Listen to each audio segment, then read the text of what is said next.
Hello and welcome to the Scatterable channel, and today I thought I'd go ahead and make a $1,000 gaming PC. So this is supposed to update my old $1,000 gaming PC, and this will bring even more performance than my original $1,000 gaming PC. I went ahead and reconfigured the graphics card and the CPU configuration to yield even more performance than what I originally had. For $1,000, you are basically getting the fastest gaming computer that you can get for $1,000 that you can build it yourself. Anyways, for the processor, I've chosen the Intel Core i5 4670K.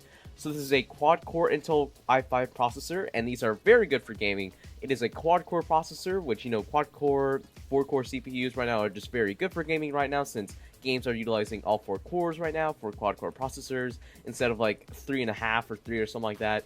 This is completely overclockable up to 4.5 GHz easily, so you can get even more FPS out of your games. And this is using the very strong Haswell architecture, which is very good in pretty much running any games, because right now the Haswell architecture right now is just so strong and very good compared to other processors. And you may be asking, why didn't I go with a 4690K? Well, this is actually a bit cheaper, because it is actually, like, I bet $20 cheaper than a 4690K, and it's still the same thing. Except that with the 4690K, you can overclock a lot more, but this still can overclock quite well. And, for the average gamer, I don't think they're going to go up to like 4.8 GHz, so this processor is still reasonably fine to go with. For the motherboard, I've chosen the ASRock Z87 Pro 3 LJ1150 motherboard. So this is one of ASRock's more lower-end motherboards, but still present a lot of good features to the table that make it very viable for a gaming motherboard. So for $90, you're getting a motherboard that has the Z87 socket. No, C87 Northbridge, sorry about that. This has the LGA1150 socket that's going to work well with our Haswell i5. This also has a lot of good reviews online, reaching a 4-egg review score on newegg.com. This can allow RAM overclocking up to 2800 MHz, which is a lot. And also, this is a ASRock motherboard, and those are very stable and very good. For the RAM, I've chosen the G-Skill Ripjaws X Series 8GB RAM set. So this is a absolutely good RAM set right now for its price point. For $70, you are getting a RAM set that has a speed of 2133 MHz at a cast latency of 11. And basically, this will give you a bit more frames in games than regular 1600 MHz RAM, but for right now, for this price point, it is very good for its price. Anyways, to go over more of these specs, of course, I stated that this is at a speed of 2133 MHz at a cast latency of 11. This has a 5-egg review score on newegg.com, so this is a very good set of RAM. And also, this, is a very good, solid G-Skill RAM set, because, G-Skill make a lot of good RAM sets out there right now. And also, this has 8GB of DDR3 RAM, which, 8GB is absolutely necessary right now for games, and is the sweet spot. And this, just for its $70 price tag, is very good for its price. For the graphics card, I've chosen the HIS iPower Ice-Q X2 Radeon R9 290X. So I thought I'd go ahead and beef up that original GTX 780 I had in my previous build and go ahead and straight up upgrade it to a R9 290X. So an R9 290X can actually yield some very good performance in today's games.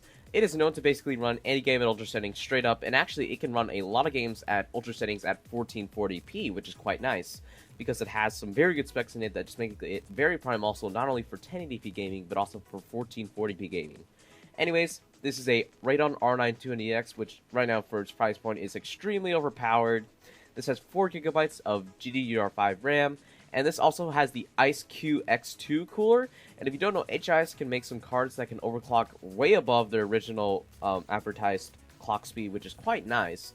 So you can overclock this card to whatever you want pretty much, since the GPU cooler on this is very good. This is operating at a PCI Express speed of 3.0, which is good with our Haswell chip, since that will utilize PCI 3.0.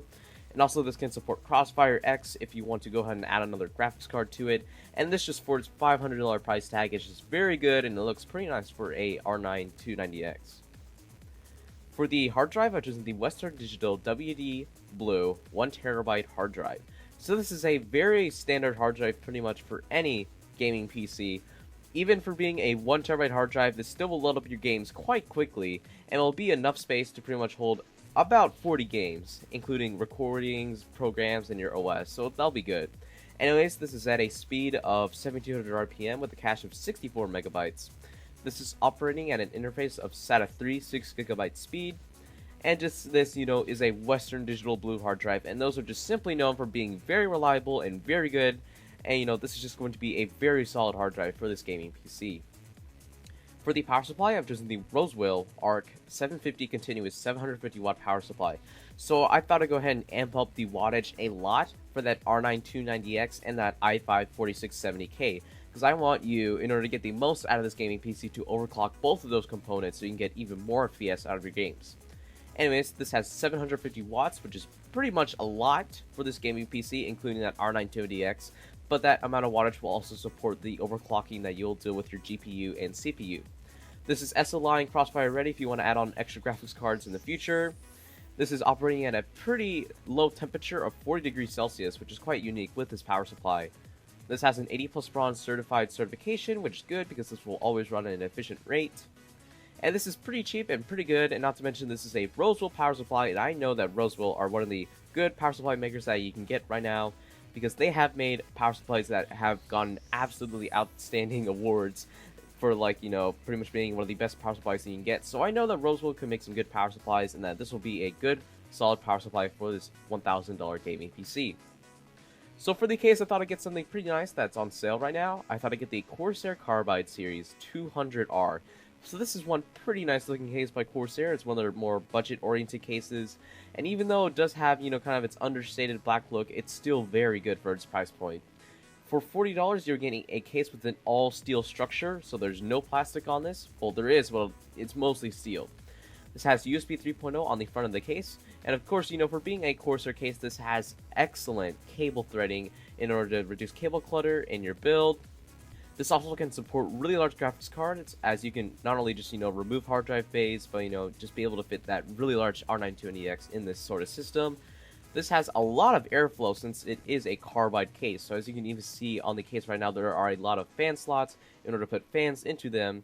And this just, is a very good case. It has a 5-egg review score on Newegg.com, and this is just going to be a great case for its $40 price point. So anyways, I hope you guys liked my $1,000 build. Like, favorite, subscribe, and all the good stuff, and this is the Scoutable channel signing out.